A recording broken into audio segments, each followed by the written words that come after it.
Donc, je suis Capucine Tedesco, je suis interne en médecine d'urgence en 5e semestre à Paris. J'ai choisi la médecine d'urgence parce que c'est une spécialité qui est très dynamique. On arrive au travail, on ne sait pas ce qui va nous attendre, ça va tout le temps changer, on va être parfois chez les gens, parfois aux urgences, en train de bouger partout. Ça va jamais être la même chose et on est vraiment au cœur de l'action. Alors, je pense à un moment donné où c'était ma première garde aux urgences en tant qu'interne. Et on est au milieu de la nuit, donc 5h du matin. C'était la dernière patiente qui me restait à voir. C'était un motif dont je me souviens même plus, je crois, des céphalées, donc maux de tête. Et en discutant au fur et à mesure avec la patiente, je me rends compte que c'était le jour où son mari était décédé il y a 1 an jour pour jour. Et en fait, la patiente était dans une détresse où elle avait besoin de parler, qu'elle ne savait pas où se retourner, elle ne savait pas où aller. Donc elle est venue aux urgences et finalement elle est venue discuter et trouver un motif banal pour venir aux urgences et pouvoir avoir quelqu'un avec qui discuter.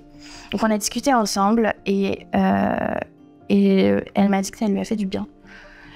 Malheureusement, dans la situation actuelle aux urgences, on a de moins en moins de temps et de moins en moins de possibilités de pouvoir prendre le temps avec les patients et de discuter avec eux.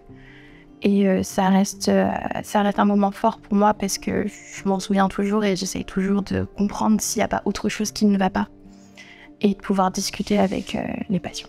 Les attentes pour l'avenir dans le métier, ça serait surtout d'avoir du temps pour les patients et de pouvoir faire une médecine humaine, en tout cas de pouvoir écouter les gens. Un moment où vraiment qui m'a marqué, ce serait le jour où j'étais en SMUR et j'ai tenu un nouveau-né dans les bras puisque en fait il venait de naître à la maison et on a été déclenché sur la naissance à domicile et en fait c'était un moment très beau parce que c'était une naissance et on a partagé ça avec les parents et la famille qui étaient sur place. Et tout allait bien, l'enfant allait bien, la mère aussi, le père aussi. Donc c'était un moment très, très intense. La qualité principale de l'urgentiste, c'est de pouvoir réfléchir, mais calmement. C'est-à-dire que peu importe la situation qui se passe, peu importe ce qui se passe autour de nous, ou la gravité et l'impact psychologique, physique, de tout ce qui se passe, l'urgentiste va pouvoir réfléchir calmement et savoir ce qui est bien de faire et ce qui est pas bien de faire selon la situation.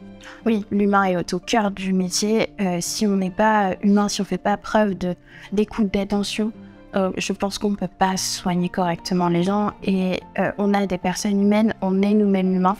Donc si on ne fait pas attention, ça ne fonctionnera pas.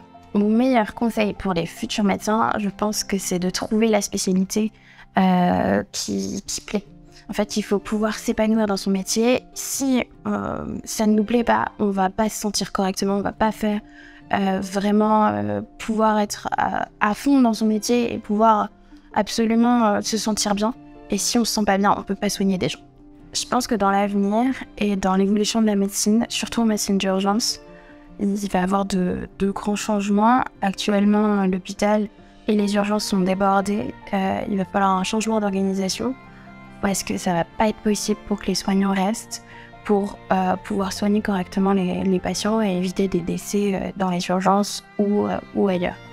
Le rôle de la technologie, c'est faciliter, d'avoir une aide, de pouvoir savoir combien il reste de places dans tel ou tel hôpital alors qu'on n'est pas dans le même établissement, de pouvoir transmettre plus facilement des imageries, des examens ou faire de la télémédecine avec directement, par exemple quand on est en régulation, on est souvent que au téléphone et bientôt on pourra faire de la visioconférence et donc du coup voir les patients, voir ce qui se passe et c'est déjà beaucoup utilisé pour la dermatologie. Donc dans les urgences et dans le SMUR et la régulation ça va arriver aussi. Le métier d'urgentiste en un mot, c'est action.